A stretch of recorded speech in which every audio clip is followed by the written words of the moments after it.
A little mea culpa here, a little apology. On Friday, I did a podcast basically saying that Donald Trump is an idiot and he's gotten himself into this very tough situation in Iran, as well as other world matters because he's an idiot. Well, maybe he's not as much of an idiot as we thought, or as I thought, because it looks like there's a possibility that he has agreed to some kind of framework for a deal with Iran that would de-escalate the situation, that would bring about the conditions necessary for a possible durable peace with Iran, that would possibly bring about a nuclear deal as well as an agreement with Iran over the Strait of Hormuz and maybe even other major issues that have been blocking peace between Iran and the United States. There's a lot of caveats. There is a lot of concerns over whether this deal could collapse at any moment. But for now, it appears to be there's some good news.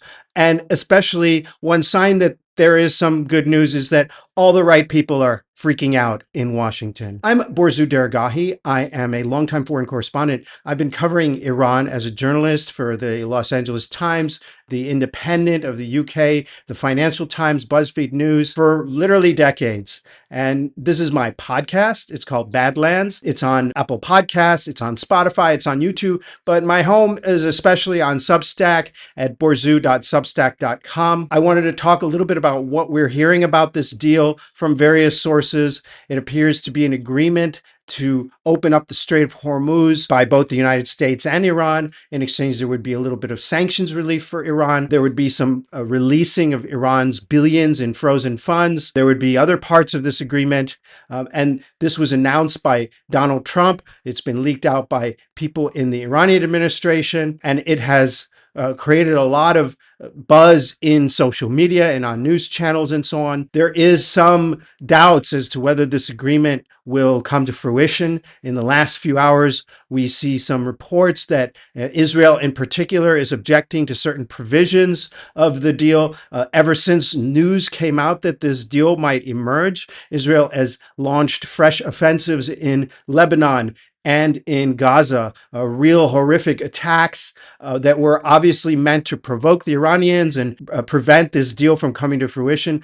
Obviously, the usual suspects are very upset and very afraid of this deal bringing about peace, some kind of agreement between the United States and Iran, as opposed to the permanent war that many people want and many people believe that they are entitled to, the way they talk. In particular, there was some choice quotes. Let me get them for you. Here's one from Matt Whitlock, who describes himself as a Republican communicator. Genuinely curious what shifted for the president between the decisiveness of epic fury and 40 days of effective military campaign, then 60 days of falling back to where we were right before epic fury. Circular negotiations, little more than artificial progress. What changed? The U.S. lost the war. That's what changed. Now's the time to shit or get off the pot as it pertains to Iran. We need to bomb the Iranian regime. It's time to put an end to this 47-year-old problem once and for all. That's from Laura Loomer. What a loser. Here's another one from David Vance, who's some pro-Israel shill in the United Kingdom. This is the worst moment of the Trump presidency, he says. So regime change in Iran and freedom for the Iranian people is now off the table.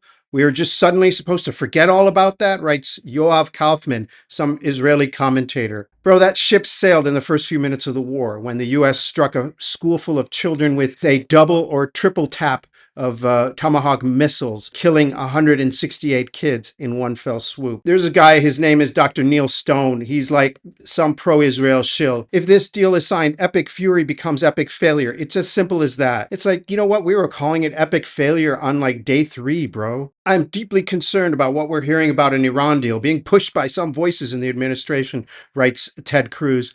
Ted Cruz was all aboard Team Trump, even after Donald Trump insulted him and his wife and his entire family, basically questioned his patriotism some years ago. And he was all along with Donald Trump as long as he was in favor of this war. Now, all of a sudden, he's questioning the administration. So let me get this straight, writes Sarah Raviani, a Iranian pro-Israel, pro-Trump activist. We entered a war supposedly to help the Iranian people and stop the regime's nuclear ambitions, only for Iranians to end up in an even worse position. And now we may be heading toward a deal that is worse than Obama's JCPOA. And then get this, What exactly was the point? Yeah, exactly. What was the point? That's what we've been saying since the beginning.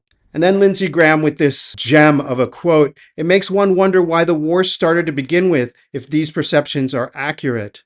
Why was this war in the first place? What did they do? Why did they have this war? Just to go back to this deal. This is what people who are actually, they know Iran and they know the Middle East have been saying since the very beginning of this conflict, is that there's nothing better than the JCPOA except for war. And the whole point of the JCPOA was to avoid this very war because there is no better possibility. That's just the reality on the ground. One of the most interesting developments in this peace proposal was Donald Trump's Truth Media post saying that it was the role of Pakistan, Egypt, the Gulf states, and a few others, Turkey as well, that basically got on a conference call with him on Saturday. I imagine it was on a video conference call, and they basically convinced him to do this deal. They provide him a little bit of diplomatic cover, but they're really pushing for this deal. And it just sort of shows something that I've pointed out in the past, the diplomatic center of power moving away from Europe and these Western countries that are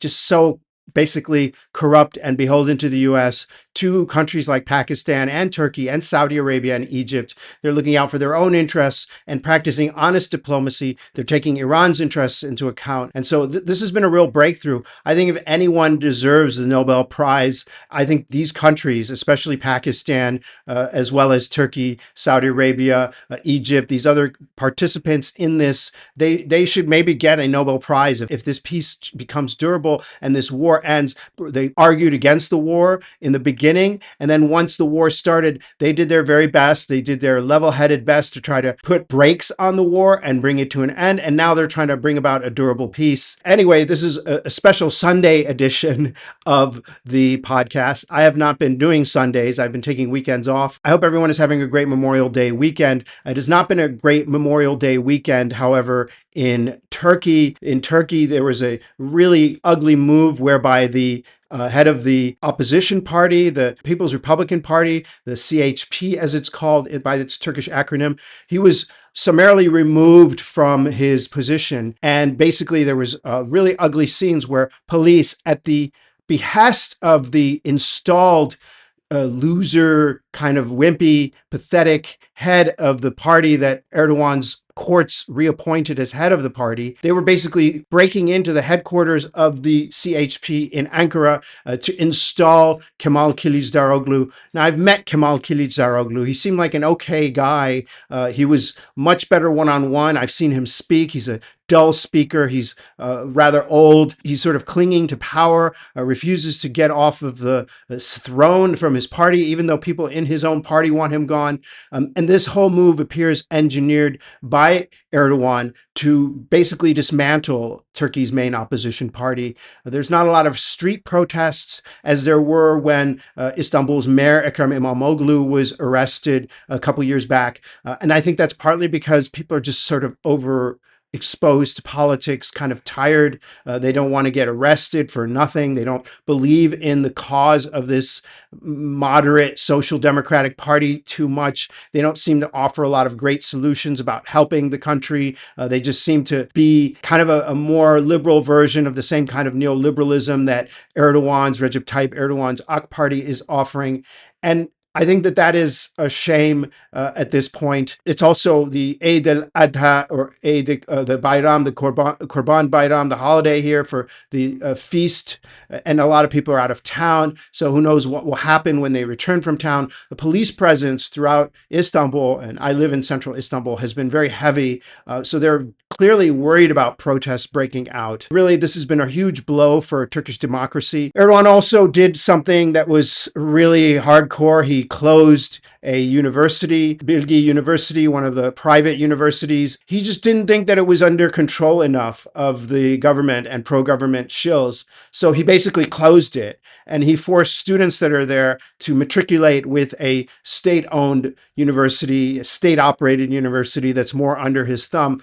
Anyway, these are dark days for Turkish democracy, such as it was, and for Turkey's democratic aspirations. I spoke about this a little bit on India's NewsX. Turkish President Recep Recep Tayyip Erdogan has ordered the shutdown of Istanbul's liberal-leaning Istanbul Bilgi University, escalating concerns over growing political pressure on opposition voices and academic institutions in Turkey.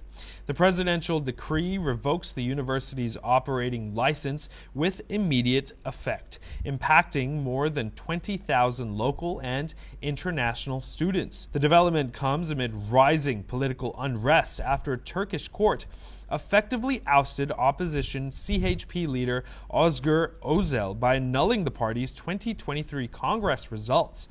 And now, joining us live to tell us more is Borzu Daragahi, Iranian-American journalist and founder of the Badlands newsletter, joining us live from Istanbul. Walk us through what the situation is like there. Well, I think the repercussions of the university are less important than, and that is an important development, and it's part of a trend of Recep Tayyip Erdogan's government and the AKP government using the tools of government to crack down on institutions that they perceive as opposition, and that university is one of them. But I think the much more significant development in the last couple of days was this AKP-influenced judiciary's decision to remove Özgür Özel from his post and essentially install a much more drab and much more unpopular figure as leader of the opposition party. So it's as if the court decided that Chuck Schumer in the United States had to stay the leader of the Democratic Party, even though all the Democrats in the United States think he's lame and they want someone else, someone younger and smarter. They said no, and we're going to reinstall this person because he's a better opposition foil for Recep Tayyip Erdogan. That is a serious development. It's a real degradation of Turkey's democratic aspirations. I think it shows Erdogan is a little bit scared, though, of the opposition. Whenever there is a talented person who rises to be his main opponent, he uses the courts to strike that person down.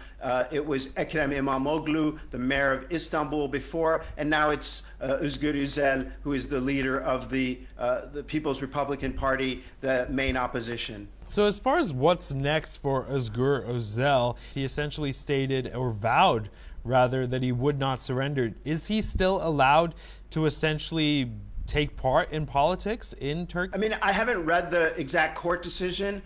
I don't even think it's been totally cleared out what the court decision was. It hasn't been published in the main Gazette. It's a holiday right now. But my understanding is that he would be potentially able to participate in politics, just not as leader of the opposition party.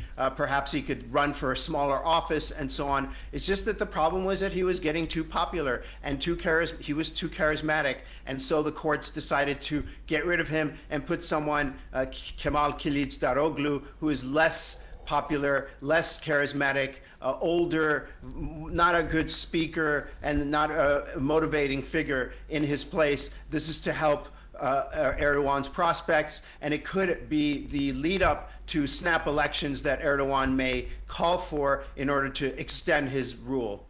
Even as Donald Trump appears to be getting his act a little bit together on the Middle East, perhaps coming to some kind of agreement with the Iranians, there's still U.S. entanglement with Eastern Europe. Just a few weeks ago, he announced that he was going to remove 5,000 or so troops from Germany because he didn't like something that the German chancellor said about him. He was upset, so he's going to withdraw 5,000 out of 20-something thousand troops that are based at bases in Germany, as if that was some big punishment for Germany. And then, the Polish prime minister, new Polish government, has said nice things about Donald Trump. So Donald Trump opted to put 4,000 troops, even though he said he wasn't going to, he was not going to do it. He was going to deploy some more thousands of troops into Poland. And this might seem like a reward. I don't know by what calculation it's a reward. As we've seen, the presence of U.S. troops and the presence of U.S. bases in this new era of warfare is not necessarily an advantage.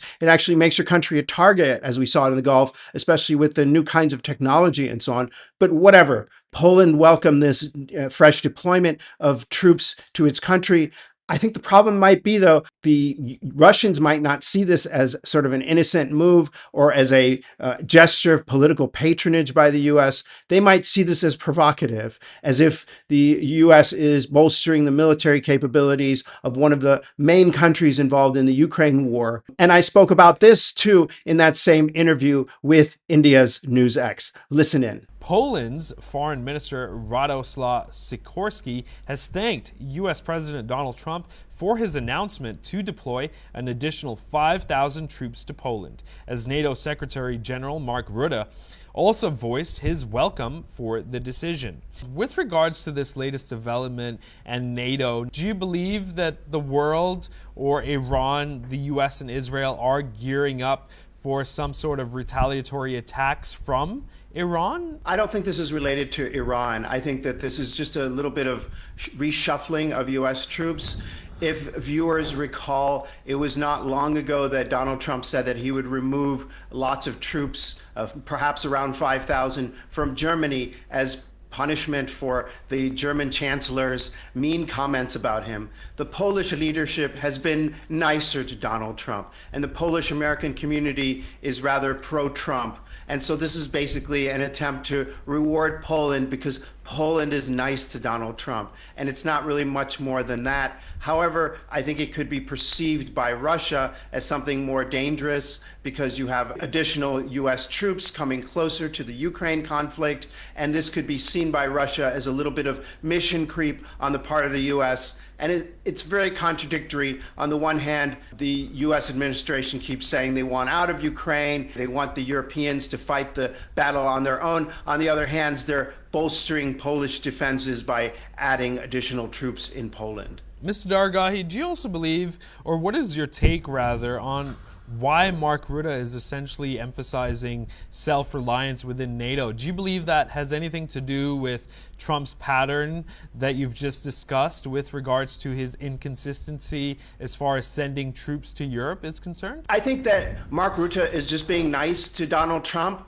because that's what he does. He's the guy, viewers recall, who called him like Big Daddy and was trying to flatter him and so on. And so whatever Donald Trump does, he says, thank you very much. But he doesn't take it very seriously. On the other hand, what he does take seriously and what Europe is taking seriously is just how much the U.S. has become an unreliable ally and how much more the Europeans expect to do on their own to protect Europe and to contribute to the Ukrainian armed forces defense of Ukraine, and as you mentioned earlier, increasing offensive operations into Russia. Hey, thanks so much for listening in to this special Sunday Memorial Day weekend edition of my podcast, Badlands.